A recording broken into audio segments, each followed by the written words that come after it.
Liza Ka and lawyer ng Malaya Lolas. Sige. Yes. Lahat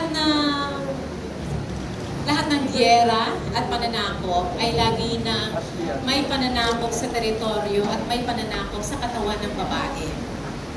Kaya din, talo ang lahat ng babae at kabataan sa panahon ng giyera.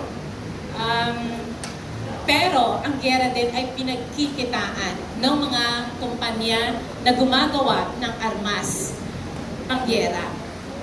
Kaya sa lahat ng mga mayang Pilipino nananawagan ako na manindigan tayo laban sa giyera. Ang Pilipinas ay pumapasok sa napakarami at iba't ibang military agreements sa iba't ibang bansa.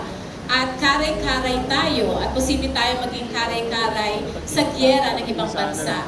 Kaya importante na magsama-sama tayo para manindigan laban sa giyera. Yun lang, magandang umaga sa ating lahat. Maraming salamat.